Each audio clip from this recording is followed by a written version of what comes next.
Assalamu alaikum students. Today we are going to start with chapter number 13 current electricity. इसके test का solution है हमारे पास और पहला क्वेश्चन है हमारे पास. Two resistors are connected first in series then in parallel and their equivalent resistance in both the cases is 9 ohm and 2 ohm respectively. Resistance of the component resistors is component resistors जो मतलब R1 और R2 पहले parallel में बाद में series में connect किए गए हैं उनके हवाले से हमारे से पूछा जा रहा है कि उनकी एब्सोल्यूट वैल्यूज क्या होंगी. देखिए जी, पहली कंडीशन के मुताबिक जब आप उन दोनों रेजिस्टर्स को सीरीज में कनेक्ट करेंगे तो सीरीज रेजिस्टेंसेस के कॉम्बिनेशन का जो इक्विवेलेंट फार्मूला है दोनों ऐड करके निकाली जाती हैं. सो R1 प्लस R2 9 ओम, उसकी वैल्यू आपको बता दी गई है.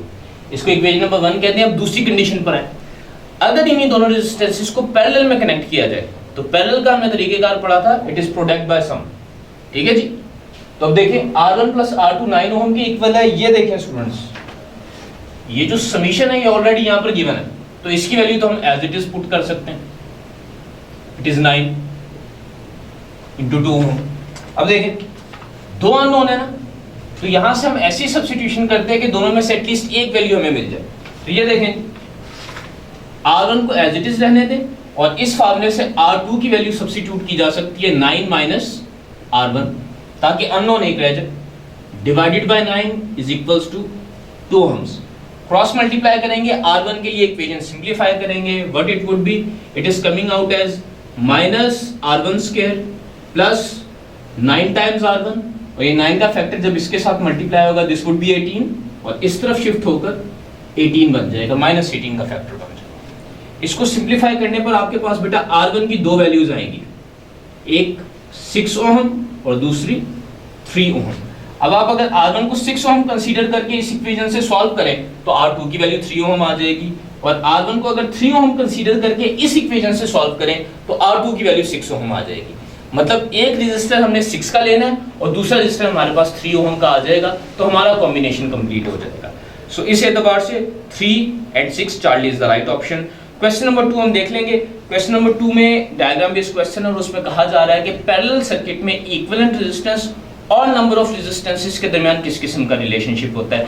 बेटा एक बात याद रखिएगा कि पैरेलल सर्किट में आप जितने ज्यादा नंबर ऑफ रेजिस्टर्स लगाते चले जाते हैं इक्विवेलेंट रेजिस्टेंस कम होती चली जाती है. तो नंबर ऑफ रेजिस्टर्स आप पैरेलल में बढ़ाते जाएंगे, इक्विवेलेंट रेजिस्टेंस कम होती चली जाएगी. So as the n increases r equivalent decreases.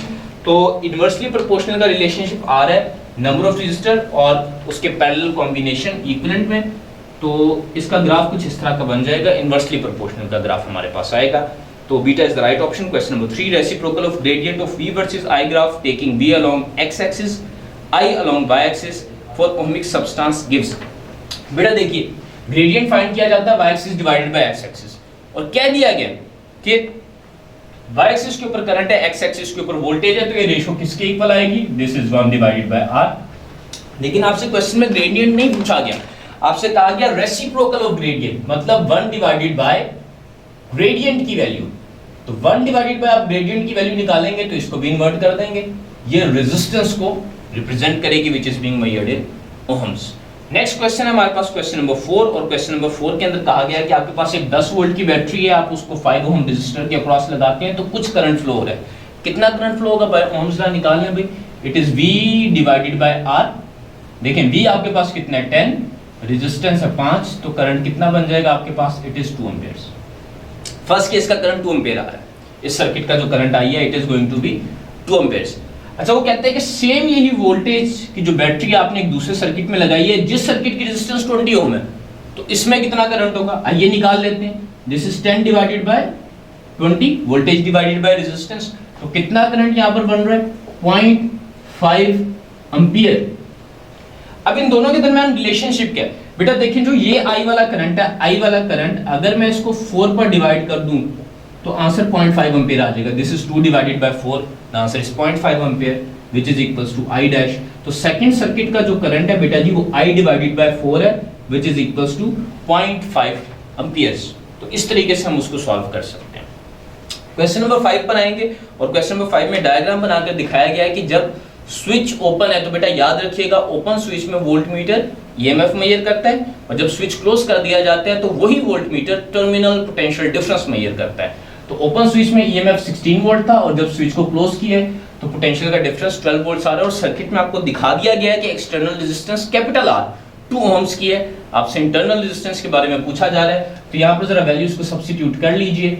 EMF 16 है, पोटेंशियल डिफरेंस 12 है, कैपिटल रेजिस्टेंस 2 है, इंटरनल रेजिस्टेंस की वैल्यू हमने निकालनी है। सिंप्लीफाई दिस, 4 3 पर 12 और 4 4 पर 16 हो जाए, क्रॉस मल्टीप्लाई कर लें, सो इट इज 8 और दूसरी तरफ 3 इंटू 2 प्लस आर जी। इसको सिंप्लीफाई करने पर दिस इज 8 6 प्लस 3r और फाइनली यहाँ से r की वैल्यू कितनी निकलेगी, इट इज 2 डिवाइडेड बाय 3। तो रेजिस्टेंस की वैल्यू जो आपके पास स्मॉल रेजिस्टेंस आ रही है this is 2 divided by 3 ohms और 0.667 ओम्स की वैल्यू आपके पास बन जाएगी।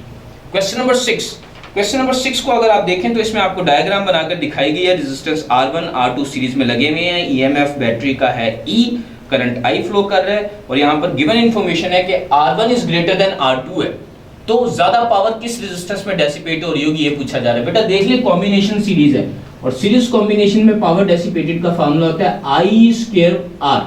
दोनों रेजिस्टेंस में से करंट तो सेम ही गुजर रहा है, मतलब जिस रेजिस्टेंस की वैल्यू बड़ी होगी उसी रेजिस्टेंस में पावर डेसिपेशन ज्यादा होगी। Since R1 is greater than R2, so power dissipation in the first resistor is definitely greater than that of the power dissipation in the second resistor.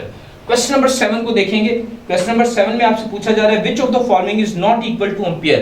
इनमें से कौन सा ऑप्शन एम्पियर के equal नहीं है? बेटा देखिएगा, मैंने यहाँ पर जो ए ऑप्शन लिख रखी है उसका फार्मूला अगर हम current is equal to rate of flow of charges discuss करें तो वहां से जो यूनिट्स बनते हैं ये पहली ऑप्शन को जस्टिफाई करते हैं। इसी तरह अगर मैं Q की जगह Q is equal to CV का फार्मूला पुट कर दूं तो ये दूसरी ऑप्शन के यूनिट्स को जस्टिफाई करते हैं। डेल्टा ऑप्शन देखें, अगर मैं पावर का formula P is equal to I²R use करके यहाँ से करंट के लिए सेपरेट आउट कर लूं, this is power divided by resistance under root, तो डेल्टा में जो यूनिट्स दिखे गए हैं वो भी करंट को जस्टिफाई करते हैं। हाँ, ये जो आपके पास चार्ली में लिखा है ये electric field divided by resistance की कोई चीज बन रही है और electric field divided by resistance, it is electric field divided by resistance, ये कभी भी करंट के इक्वल नहीं होता, ऐसा कोई फार्मूला ही एग्जिस्ट नहीं करता। तो ये वाली टर्म करंट के इक्वल नहीं है और यही हमने चूज करनी थी कि कौन से जो ऑप्शन बन रही है उसकी यूनिट्स करंट के इक्विवेलेंट नहीं है। सो चार्ली मैच, ठीक है जी। नेक्स्ट क्वेश्चन है हमारे पास क्वेश्चन नंबर 8 और क्वेश्चन नंबर 8 में आपसे क्या कहा जा रहा है, n resistances are connected in series then in parallel. n resistances है, पहले उनको सीरीज में लगाया गया फिर उनको पैरेलल में लगाया गया और आपसे रेशियो पूछी जा रही है कि सीरीज डिवाइड बाय पैरेलल की रेशियो क्या होगी। तो देखें, अगर आप सीरीज में लगा देते हैं तो फार्मूला हमने पढ़ा था NR, पैरेलल में सेम वैल्यू ऑफ रेजिस्टेंसेस को लगा दिया जाए तो R divided by total number of resistances. इसकी रेशियो देखिए जी, NR सीरीज में और पैरेलल में इसकी वैल्यू कितनी बन जाएगी बेटा, अगर आप इसको पैरेलल में कनेक्ट कर लें this is R divided by N, तो R से तो R कैंसिल आउट हो जाएगा, N ऊपर जाता है N से मल्टीप्लाई होगा which is n स्क्वायर और डिनोमिनेटर में कुछ नहीं है तो 1 तो मौजूद है। सो रेशियो आपके पास बन रही है n स्क्वायर डिवाइडेड बाय 1। लें जी आगे बढ़ते हैं और नेक्स्ट हमारे पास क्वेश्चन है question number 9, equivalent resistance of circuit is, और सर्किट की डायग्राम आपको दिखाई गई है। सर्किट की डायग्राम में आप देख सकते हैं कि 3 ओम का रेजिस्टर है, उसके साथ पैरेलल कॉम्बिनेशन 6 ओम का 6 ओम के साथ कनेक्टेड है और उसके आगे 3 ओम की रेजिस्टेंस फिर से सीरीज में लगी हुई है। तो देखिए, अगर आप इन दोनों 6 ओम वाले का पैरेलल कॉम्बिनेशन ले लें, दो रेजिस्टेंसेस पैरेलल में हो तो प्रोडक्ट बाय सम से सॉल्व किया जाता है। ये देखिए, प्रोडक्ट डिवाइडेड बाय सम, और क्योंकि बाकी दोनों सीरीज में है तो सिंपली ऐड हो जाएंगी। तो ये देखिए जरा, 3 ओम इसका product by sum, this is 18 by 12 के sorry 6 multiply by 6 this is 36 divided by 6 plus 6 this is 12, 3 ohm, ठीक है जी। सो 3 ओम और ये भी आपके पास 3 ओम बन जाएगा और ये भी 3 ओम है। 3 plus 3 plus 3 the equivalent is coming out as 9 ohm. So this is overall equivalent resistance which is coming out as 9 ohm. एक और बात बेटा जी याद रखिएगा, दो सेम वैल्यू ऑफ रेजिस्टेंसेस अगर पैरेलल में लगी हो तो उनका इक्विवेलेंट आधी वैल्यू बन जाती है। 6 और 6 पैरेलल में लगी थी, इक्विवेलेंट उनका 3 ओम बन गया। ये भी आप शॉर्टकट में याद रख सकते हैं। ओके जी, क्वेश्चन नंबर 10 है आपके पास। क्वेश्चन नंबर 10 में आपसे कहा गया कि एक वायर है जिसकी लेंथ कैपिटल L है और उसका डायमीटर D है, उसकी रेजिस्टेंस को हम R से रिप्रेजेंट करें फॉर द वायर 1। जो दूसरी वायर है सेम मटेरियल की, लेकिन एक दूसरी वायर है जिसकी लेंथ 4 टाइम्स है और डायमीटर 2 टाइम्स ज्यादा है, तो उसकी रेजिस्टेंस को हम पहले केस से कैसे कंपेयर करेंगे। ये देखें, दूसरी वायर की रेजिस्टेंस को मैंने R डैश कहा है जिसकी लेंथ 4 टाइम्स और डायमीटर 2 टाइम्स है। देखिए बेटा, डायमीटर के ऊपर स्क्वायर आ रहा है तो इस ये जो ब्लैक में मैंने 2 लिखा है इसका जब मैं स्क्वायर करूंगा तो ये 4 बन जाएगा और ये वाला 4 स्क्वायरिंग के बाद इस वाले 4 के साथ कैंसिल आउट हो जाएगा, ठीक है। और कैंसिल आउट हो जाएगा तो आर डैश जो रेजिस्टेंस है वो भी तो पुरानी रेजिस्टेंस के इक्वल ही आ रही है। आप देख सकते हैं पैरामीटर्स मैच करके, density specific resistance multiply by length divided by pi D by 2 का स्क्वायर। ये बिल्कुल वही फार्मूला है जो पहली बार के लिए हमने लिखा था। तो अगर आप लेंथ को डबल और डायमीटर को भी डबल कर देंगे तो न्यू रेजिस्टेंस भी पुरानी रेजिस्टेंस के इक्वल ही आ जाएगी, दोनों वायर्स की रेजिस्टेंस एग्जैक्टली मैच कर जाएगी। क्वेश्चन नंबर 11, क्वेश्चन नंबर 11 के अंदर आपको डायग्राम दिखाई गई है, 3 रेजिस्टर्स और 2 बैटरीज का सीरीज कॉम्बिनेशन है, लेकिन यहाँ पर पोलैरिटी का हमने खास ख्याल रखना है स्टूडेंट्स। आप देख सकते हैं कि 12 वोल्ट्स की बैटरी और 5 वोल्ट्स की 2 बैटरीज है, सीरीज में कनेक्टेड है। जब हम यहाँ पर केवीएल की लूप इक्वेशन लगाएंगे तो ये देखिए करंट को मैंने यहाँ पर शो किया है किस डायरेक्शन में, this is basically shown as clockwise rotation. और उसकी वजह क्या है, देखिए सबसे पहले तो आप दोनों में से बिगर बैटरी का फैसला करें। 12 वोल्ट्स वाली बैटरी बड़ी है, हमेशा बिगर बैटरी के पॉजिटिव टर्मिनल से नेगेटिव टर्मिनल की तरफ करंट का फ्लो होता है, from positive to negative. Equation लिखते हैं 12 वोल्ट्स के लिए, क्योंकि माइनस से प्लस की तरफ करंट जा रहा है, एंड में पॉजिटिव टर्मिनल को लीव करेगा तो +12, फिर जब रेजिस्टेंस R1 में से गुजरेगा तो -I1 R1, क्योंकि ट्रावर्सल की डायरेक्शन में फ्लो कर रहे हैं तो रेजिस्टेंस के अक्रॉस पोटेंशियल का ड्रॉप नेगेटिव होता है। जब बैटरी में से गुजरेगा तो पॉजिटिव से नेगेटिव की तरफ जा रहा है, एंड में नेगेटिव को लीव कर रहा है, इसलिए -5। R3 में से गुजरेगा तो by the same rule -IR3, और R2 में से भी -IR2, और सारे पोटेंशियल चेंजेस का एडिशन 0 के इक्वल होना चाहिए, उसका मजमूआ 0 के इक्वल होना चाहिए। यहाँ से हम इसको सॉल्व करेंगे, देखिए 12 - 5 ये 7 हो जाएंगे, और इन तीनों टर्म्स के अंदर I कॉमन आ रहा है तो I को कॉमन ले लें। R1 की वैल्यू 1 है, R2 की वैल्यू आपके पास 2 है, R3 की वैल्यू भी 2 है, तो ये सम हमारे पास 5 का बन जाएगा। इस पूरी टर्म को उठाकर दूसरी तरफ शिफ्ट करें, सम करें 5, और I की वैल्यू को अगर हम सिंप्लीफाई कर लेंगे तो करंट की वैल्यू 7/5 एम्पियर्स बन रही है। तो यही आपके पास दुरुस्त ऑप्शन होगा। क्वेश्चन नंबर 12 को देख लेंगे। क्वेश्चन नंबर 12 के अंदर आपसे कहा गया है कि आपके पास एक वायर है जिसकी लेंथ कैपिटल L थी, क्रॉस सेक्शनल एरिया A था, और रेजिस्टेंस R आ रही थी उसकी। फिर आपने क्या किया, इस गिवन वायर को आपने 4 बराबर हिस्सों में 1 2 3 4 पार्ट्स में कट करके इस तरह से एक बंडल बना लिया। तो जब आप उसका बंडल बना लेंगे तो क्रॉस सेक्शनल एरिया A और A, चारों की क्रॉस सेक्शनल एरिया एक सामने आ जाएंगे, मतलब ऐड हो जाएंगे, मतलब क्रॉस सेक्शनल एरिया 4 टाइम्स बढ़ गया, और 4 बार कट करने पर लेंथ 4 टाइम्स रिड्यूस कर गई है। तो नई रेजिस्टेंस कितनी होगी बेटा, नई रेजिस्टेंस के लिए न्यू लेंथ और न्यू एरिया पुट करना होगा, मीडियम तो सेम रहे, रेजिस्टिविटी सेम है, तो न्यू लेंथ क्या है L/4, और न्यू एरिया कितना है 4 है।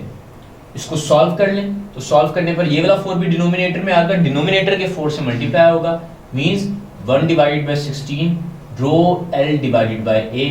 तो बेटा ये देखिए जो ब्रैकेट के अंदर टर्म आ रही है वो तो आपके पास इनिशियल रेजिस्टेंस है, मतलब जो न्यू रेजिस्टेंस है वो इनिशियल रेजिस्टेंस के 1/16 टाइम्स हो चुकी हुई है, और यही आपके पास दुरुस्त ऑप्शन रहेगी। Then we have question number 13 जिसकी डायग्राम आपको दिखाई गई है, और पूछा जा रहा है कि ये वाला जो रेजिस्टर R2 है इसके क्रॉस कितना पोटेंशियल आ रहा है। बेटा पोटेंशियल डिवाइडर का फार्मूला जैसे हमने पढ़ा था, जिस रेजिस्टर के क्रॉस पोटेंशियल चाहिए उसको न्यूमरेटर में लिख दें, divided by sum of resistances multiply by source potential which is V। ये आपके पास रेजिस्टेंस R2 के अक्रॉस आने वाला पोटेंशियल है, और यहाँ से बड़ी आसानी से आप पोटेंशियल डिवाइडर के फार्मूले से उसकी वैल्यू लिख सकते हैं। क्वेश्चन नंबर 14 में आपको दिखाया गया, डायग्राम दिखाई गई है, एमीटर और वोल्टमीटर लगा हुआ है। एमीटर हमेशा सीरीज में, वोल्टमीटर हमेशा पैरेलल में लगाया जाता है। आपसे क्वेश्चन में कहा क्या जा रहा है, इस क्वेश्चन में आपसे कहा गया है कि if the reading on the ammeter A decreases. बेटा देखें एमीटर ने करंट मेजर करना है, अगर एमीटर की रीडिंग डिक्रीज हो रही है मतलब सर्किट में से गुजरने वाला करंट रिड्यूस हो गया, तभी वैल्यू कम हुई है। अगर एमीटर की रीडिंग रिड्यूस हो रही है तो ये जो करंट आ रहा है इसी ने आगे इस सर्किट में एंटर होना है, ठीक है। और अगर करंट रिड्यूस हो गया so by the formula of V = IR, क्योंकि वोल्टमीटर ने यही वाला पोटेंशियल मेजर करना है जो रेजिस्टेंस R में से गुजरने वाला है। अगर करंट रिड्यूस कर गया है तो वोल्टमीटर की रीडिंग भी रिड्यूस हो जाएगी, because V = IR। If the current reduces keeping the resistance same, the potential difference across that particular resistance also reduces. So potential difference भी कम हो जाएगा, मतलब ये जो वोल्टमीटर है इसकी रीडिंग भी रिड्यूस होना शुरू हो जाएगी by the relation of V = IR।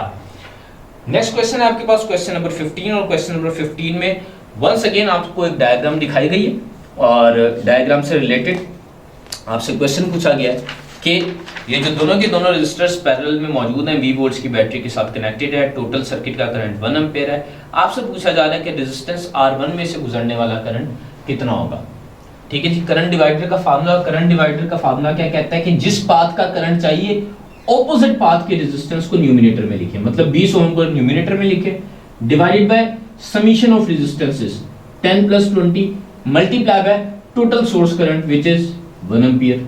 अच्छा, अब इसको सॉल्व कर लें। This is 20 divided by 30 into 1 ampere. Solve करने पर 0 से 0 कट जाएगा और 1 से मल्टीप्लाई होने पर टर्म ने चेंज नहीं होना।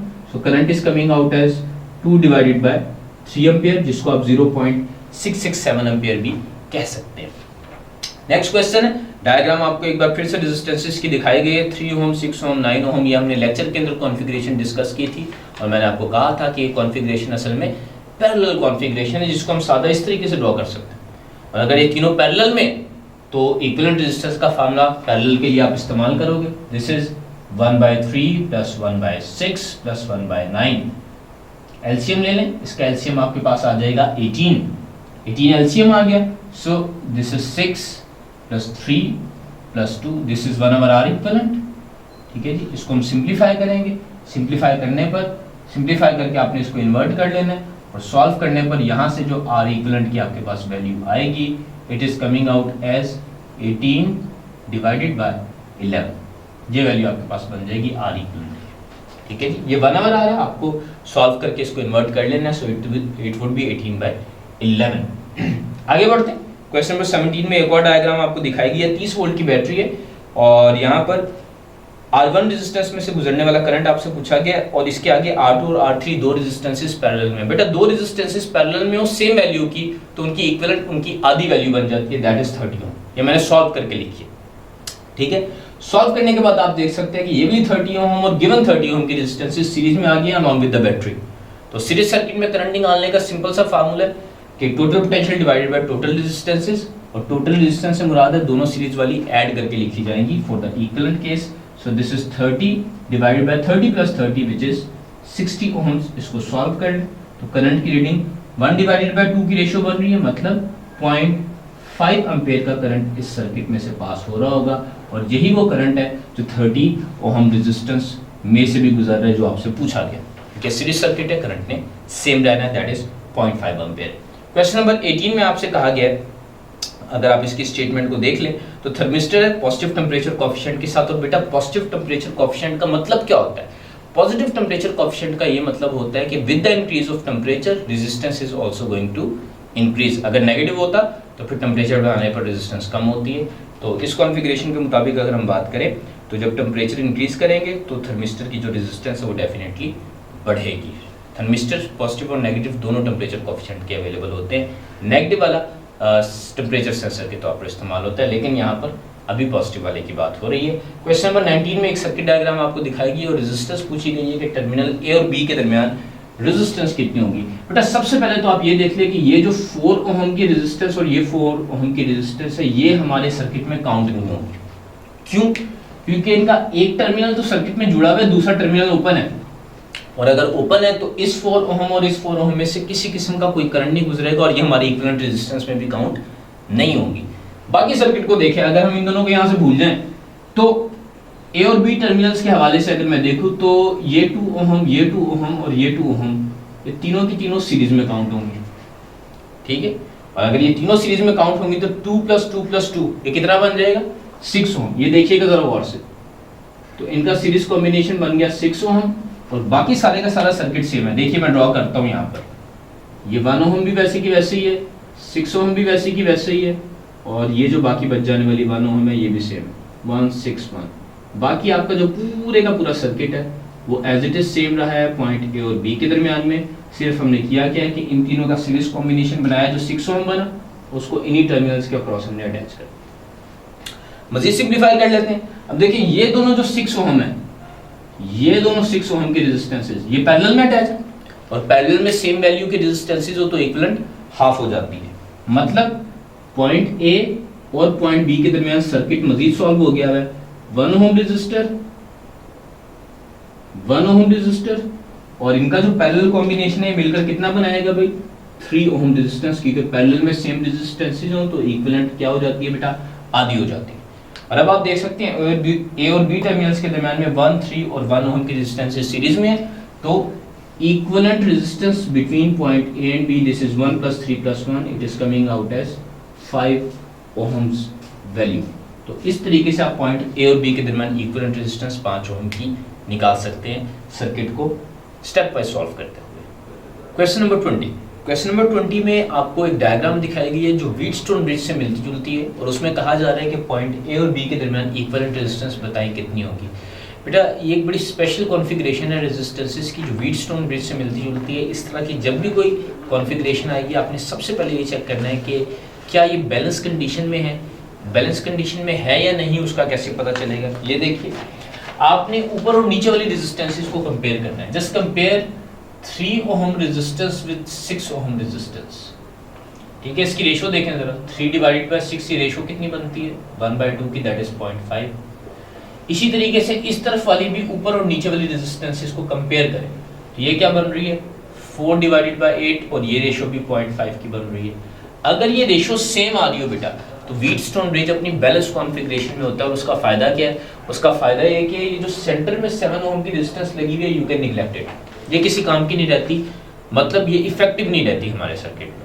तो मैं 7 ओम की रेजिस्टेंस को अगर यहाँ से इग्नोर कर दूं तो ये सर्किट बहुत आसान हो जाएगा। कैसे, अब ए और बी के दरमियान अगर मैंने इक्विवेलेंट रेजिस्टेंस निकालनी है तो आप देख सकते हैं कि 3 और 4 ओम सीरीज में लगी हुई है और नीचे वाली 6 और 8 ओम भी सीरीज में अटैच है, और बड़ी आसानी से आप इनकी इक्विवेलेंट फाइंड कर सकते हो। 4 + 3 ऊपर वाले पाथ में की टोटल रेजिस्टेंस 7 ओम है, और नीचे वाले पाथ की 6 + 8 टोटल रेजिस्टेंस आपके पास बन जाएगी 14 ओम। और अब आप इन दोनों का पैरेलल कॉम्बिनेशन निकाल लें तो आपके पास फाइनल आंसर आ जाएगा। देखें जी, पैरेलल कॉम्बिनेशन के लिए प्रोडक्ट बाय सम 7 × 14, डिनोमिनेटर में इन्हीं दोनों को ऐड कर दें, ठीक है जी। तो वैल्यू कितनी बनेगी, 7 × 14 मल्टीप्लाई और डिनोमिनेटर में ऐड होकर 21 बन जाएगा। देखिए हम इसको सॉल्व कैसे करेंगे, 7 1 पर और 7 3 पर 41 हो जाएगा, तो 21 हो जाएगा। तो सिंप्लीफाइड रेशियो क्या आ रही है, 14/3, and this is going to be the equivalent resistance point between point A and B. So you have to remember कि अगर इस तरह की कॉन्फ़िगरेशन आ जाए तो पहले आपने ये देख लेना है कि बैलेंस है या नहीं। आपके कोर्स वर्क में जो कॉन्फ़िगरेशन शामिल है वो बैलेंस कॉन्फ़िगरेशन ही शामिल है, तो मोस्ट प्रोबेबली जो आपको क्वेश्चन आएगा वो इसी नेचर का होगा जो बैलेंस कॉन्फ़िगरेशन से रिलेट करेगा।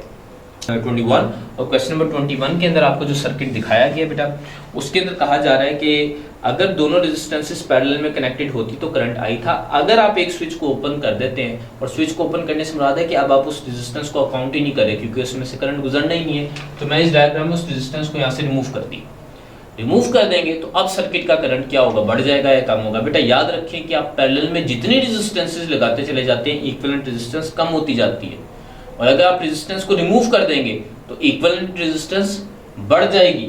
मतलब इस स्विच को ओपन करने पर हमने किया क्या है कि इक्विवेलेंट रेजिस्टेंस को हमने कर दिया है रिड्यूस, और अगर इक्विवेलेंट रेजिस्टेंस रिड्यूस हो जाएगी तो देखिए पैरेलल सर्किट में हम ये बात जानते हैं कि वोल्टेज तो सेम रहता है। अगर आपने किसी तरीके से इक्विवेलेंट रेजिस्टेंस को कम कर दिया तो करंट इंक्रीज होना शुरू हो जाएगा, सो दैट कि वोल्टेज को सेम रखा जा सके, क्योंकि तमाम एलिमेंट्स के अक्रॉस वोल्टेज ने सेम रहना होता है, पैरेलल सर्किट की खूबी है। So current would definitely increase because equivalent resistance has been reduced. So question number 22 पर आए, आपको कॉन्फ़िगरेशन दिखाई गई है। ए और बी पॉइंट्स के दरमियान रेजिस्टेंसेस फाइंड करने के लिए, इक्विवेलेंट रेजिस्टेंस फाइंड करने के लिए कहा गया है। तो बेटा आप देख सकते हैं कि 1 ओम और ये वाली 1 ओम ये एक सीरीज पाथ है, सीरीज में, और ये वाली 1 ओम इस 1 ओम के साथ सीरीज में, और ये रेड वाला पाथ, ये वाला रेड वाला पाथ और ये वाली 1 ओम रेजिस्टेंस आपस में पैरेलल में ए और बी पॉइंट्स के दरमियान में। तो देखें इसकी इक्विवेलेंट बनती है 2 ओम, इसकी इक्विवेलेंट बनती है 2 ओम सीरीज में होने की वजह से, और ये दोनों 1 ओम के साथ पैरेलल में। तो देखें 1/R1 + 1/R2 + 1/R3, क्योंकि 3 पैरेलल पाथ हैं, R इक्विवेलेंट हम यहाँ से निकाल सकते हैं। 1/2 हाफ, 1/2 भी हाफ है और ये 1 वैल्यू है, तो 1 + हाफ, ये ओवरऑल आपके पास वैल्यू बन रही है 2, दिस इज 1/R इक्विवेलेंट। तो R इक्विवेलेंट क्रॉस मल्टीप्लाई करके निकाल लें, it would be coming out as 1/2, मतलब 0.5 ओम ये आपके पास ओवरऑल सर्किट की इक्विवेलेंट रेजिस्टेंस आ जाएगी between point A and B. Next question है क्वेश्चन नंबर 23 और क्वेश्चन नंबर 23 के हवाले से आपसे सर्किट डायग्राम दिखाई गई है जिसमें दो बैटरीज अटैच है। बेटा जब भी इस तरह का सवाल आए तो इसके अंदर आपने एक बात याद रखनी है कि करंट की डायरेक्शन हमेशा बड़ी बैटरी के पॉजिटिव से नेगेटिव की तरफ होगी। तो इस बात में तो कोई शक नहीं है कि 18 वोल्ट वाली बिगर बैटरी और इसके पॉजिटिव से नेगेटिव की तरफ अगर हम करंट देखें तो वो बनता है क्लॉकवाइज। मैग्नीट्यूड इसका कितना होगा, आपको केवीएल की इक्वेशन लिखना पड़ेगी। सो यहाँ पर जब मैं केवीएल की इक्वेशन क्लॉकवाइज करंट से लिखूंगा तो प्लस 18 वोल्ट 3 ओम रेजिस्टेंस में से माइनस I3 और बैटरी कि क्योंकि नेगेटिव को हम लीव करें तो -2 वोल्ट्स और 1 ओम रेजिस्टेंस में I × 1 और क्योंकि रेजिस्टेंस में से हम करंट की डायरेक्शन में ट्रेवर्स कर रहे हैं तो टर्म नेगेटिव के साथ लिखी जाएगी। Sum of all the potential changes must be equal to 0। यहाँ से हम करंट का मैग्नीट्यूड निकाल लेते हैं। 18 - 2 it is coming out as 16। Current वाली दोनों टर्म्स को ऐड करें और दूसरी तरफ शिफ्ट कर दें। This is 4 times I and finally the value of I is 16 divided by 4 which is coming out as 4 amperes। तो ये आपके पास करंट आ जाएगा जो सर्किट से फ्लो हो रहा है और क्लॉकवाइज डायरेक्शन में फ्लो हो रहा है। मूविंग अहेड आपके पास एक और सर्किट डायग्राम है और इसमें पूछा जा रहा है कि वोल्टमीटर कितनी रीडिंग शो कर रहा होगा। तो बेटा देख लें ये जो दोनों 10 ओम रेजिस्टर्स हैं ये आपस में पैरेलल में कनेक्टेड है और सेम वैल्यू अगर पैरेलल में कनेक्टेड हो तो इक्विवेलेंट उसकी आधी हो जाती है। 10 और 10 की बनेगी 5 और वोल्टमीटर ने इसके अक्रॉस ही पोटेंशियल मेजर करना है। मतलब ये पोटेंशियल डिवाइडर का सर्किट बन गया है कि सोर्स ने 12 वोल्ट अप्लाई किए हैं, 10 और 5 ओम की रेजिस्टेंसेस में उसने डिवाइड होना है तो 5 ओम के अक्रॉस देख लें, इसको न्यूमिनेटर में लिख दें, सम ऑफ ऑल द रेजिस्टेंसेस से डिवाइड कर दें multiply by total source potential. तो ये वैल्यू कितनी बन रही है, this is 5 divided by 15 × 12 volts. अच्छा ये रेशियो देख लें 5 1 पर और 5 3 पर, तो 3 4 पर 12 होते हैं, मतलब 4 वोल्ट्स का पोटेंशियल है जो 5 ओम रेजिस्टेंस के अक्रॉस जाकर अपीयर होगा। ठीक है, तो पोटेंशियल डिवाइडर को यूज करते हुए आप बड़ी आसानी से निकाल सकते हैं। क्वेश्चन नंबर 25 में करंट आपको दिखाया गया और ये अननोन करंट है हमारे पास जो हमने निकालना है। देखिए जी अगर मैं इसको नोड कंसीडर करूं तो दो करंट इसमें एंटर हो रहे हैं, लिविंग करंट इनके सम के बराबर होगा तो 2 + 2 यहाँ पर आ जाएगा 4 एम्पियर। अच्छा ये एक और नोड है, 4 एम्पियर करंट इससे आगे दो हिस्सों में डिवाइड हो रहा है। 1 एम्पियर यहाँ चला गया तो 4 में से अगर 1 यहाँ चला गया तो यहाँ पर बाकी 3 एम्पियर जाएंगे। अच्छा ये फिर एक और नोड है, इनपुट होने वाला करंट यहाँ पर भी दो हिस्सों में डिवाइड हो रहा है, एक इस पाथ में एक इस पाथ में। तो 3 एम्पियर में से 1.3 अगर यहाँ पर चले गए 3 एम्पियर - 1.3 बाकी करंट हमारे पास बचता है 1.7 एम्पियर जो इस पाथ से फ्लो होगा और यही हमारा अननोन करंट है, that is 1.7 ampere. Question number 26, एक वायर है उसको स्ट्रेच किया गया, इतना स्ट्रेच किया गया कि उसकी लेंथ डबल हो गई है। आपसे पूछा जा रहा है कि उसकी रेजिस्टेंस में कितना चेंज आया होगा। भाई देखिए जब इनिशियल केस था उसकी लेंथ L थी, क्रॉस सेक्शन एरिया A था तो रेजिस्टेंस R थी। आपने क्या किया, आपने स्ट्रेचिंग करके लेंथ को डबल कर दिया और जब आप स्ट्रेचिंग करके लेंथ को डबल करते हैं तो वायर का क्रॉस सेक्शन एरिया कम होना शुरू हो जाता है। खींचते हैं तो उसका क्रॉस सेक्शन एरिया डायमीटर कम होता है, जितनी लेंथ बढ़ती है एरिया उतना ही कम होता है। इसको हम यूनिफॉर्म स्ट्रेचिंग बोलते हैं। ठीक है जी, तो अगर आपने लेंथ को डबल कर दिया एरिया हाफ हो गया होगा। अब नई रेजिस्टेंस निकालते हैं भाई, नई लेंथ और एरिया के साथ। ये देखिए नई लेंथ है 2L और नया एरिया है A डिवाइडेड बाई 2। 2 पर शिफ्ट होगा, 2 से मल्टीप्लाई होगा, फैक्टर बनेगा 4 का, रो L/A। अब ये देखिए कि इस केस में जो न्यू रेजिस्टेंस हमने निकाली है वो पुरानी रेजिस्टेंस के 4 टाइम्स आ रही है। ठीक है जी, न्यू रेजिस्टेंस हमने निकाल ली। क्वेश्चन की डिमांड क्या थी भाई, क्वेश्चन नंबर 26 में देख लें परसेंटेज चेंज इन रेजिस्टेंस। तो परसेंटेज चेंज हम कैसे निकाला करते हैं अभी, परसेंटेज चेंज इन रेजिस्टेंस निकालने का तरीका है final resistance minus initial resistance. देखिए फाइनल कितनी है 4R माइनस इनिशियल कितनी थी R divided by initial. Final minus initial से चेंज आ जाता है, divided by initial multiply by बेटा 100%। ठीक है जी, तो 4R में से R जाएगा, वैल्यू कितनी बनेगी 3R divided by R multiply by 100%। तो R से R को भी कैंसिल आउट कर दें, 3 × 100 द आंसर इज 300%। मतलब रेजिस्टेंस में परसेंटेज चेंज कितना आया हमारे पास, वो 300% का बन रहा है। इसके बाद हमारे पास क्वेश्चन है क्वेश्चन नंबर 27 और इसमें क्या कहा जा रहा है कि 10 वोल्ट पोटेंशियल की बैटरी है और उसको एक ऐसी वायर के अक्रॉस अटैच किया गया जिसकी कंडक्टेंस 2 सीमेंस बताई गई है। कंडक्टेंस आपको 2 सीमेंस बताई गई, कंडक्टेंस इज 2 सीमेंस। हमने क्या करना है अभी, अगर इसकी कंडक्टेंस 2 सीमेंस है तो आप बताएं कि उस पीस ऑफ वायर में से, उस पीस ऑफ कंडक्टर में से गुजरने वाला करंट कितना होगा। बेटा कंडक्टेंस से सबसे पहले तो रेजिस्टेंस निकालें, 1/, reciprocal of conductance is resistance, ठीक है। उसको इन्वर्ट करेंगे तो रेजिस्टेंस 0.5 ओम की आ जाएगी। अब ये देखें बैटरी है 10 वोल्ट्स की, रेजिस्टेंस है 0.5 ओम की, तो 10 divided by 0.5 the value is 20। Current है तो बेटा एम्पियर्स में मुहैया किया जाएगा। This is 20 amperes current passing through that particular piece of conductor और wire. Okay students, question number 28 और क्वेश्चन नंबर 28 में आपको डायग्राम दिखाई गई है। इस डायग्राम के हवाले से हमने एक क्वेश्चन पहले भी किया है, लेकिन यहाँ पर ज़रा डिफरेंट पैरामीटर आपसे पूछा जा रहा है। यहाँ पर पूछा जा रहा है कि जो 4 वोल्ट्स वाली बैटरी है इसके अक्रॉस कितना टर्मिनल पोटेंशियल डिफरेंस है। बेटा एक बात तो आप यहाँ पर याद रख लें कि जब भी किसी सर्किट में 2 बैटरीज अटैच हों डिफरेंट वोल्टेजेस की, तो आप देख लें कि अगर दोनों के सेम टर्मिनल्स कनेक्टेड है, जैसे कि यहाँ पर 8 वोल्ट के साथ 4 वोल्ट्स वाली बैटरी का पॉजिटिव टर्मिनल कनेक्टेड है, तो बेटा याद रखिएगा कि बिगर बैटरी अगर सेम टर्मिनल्स कनेक्टेड है तो जो बड़ी वाली बैटरी है वो छोटी वाली बैटरी की चार्जिंग करवा रही होती है, और अगर चार्जिंग हो रही है तो हमने टर्मिनल पोटेंशियल डिफरेंस का जो फार्मूला पढ़ा था वो यहाँ पर इस्तेमाल किया जाएगा।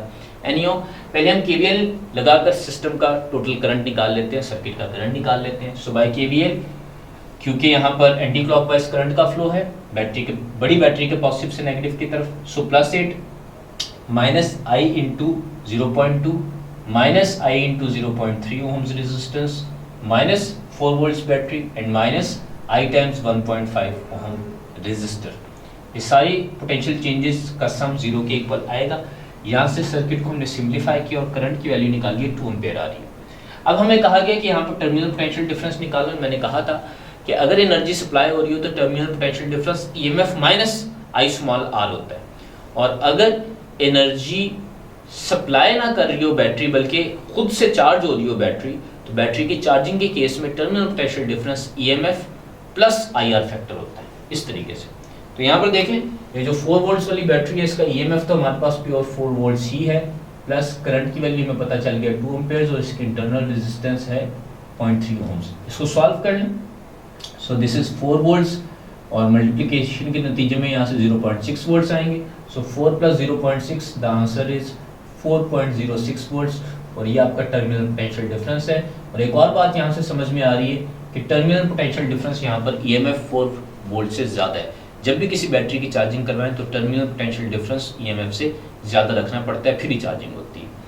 क्वेश्चन नंबर 29 और इसमें डायग्राम आपको दिखाई दिया। इंटरनल रेजिस्टेंस 0.1 ओम है, एक्सटर्नल रेजिस्टेंस 0.9 ओम है, 6 वोल्ट EMF की बैटरी लगाई गई और आपसे पूछा जा रहा है कि ये वाली जो एक्सटर्नल रेजिस्टेंस है इसके अक्रॉस कितनी पावर डेसिपेट हो रही है। पावर इसके अक्रॉस हमारे से पूछी गई है। तो भाई पावर का अंदाजा तो उसी सूरत में होगा जब हम करंट निकाल चुके हैं।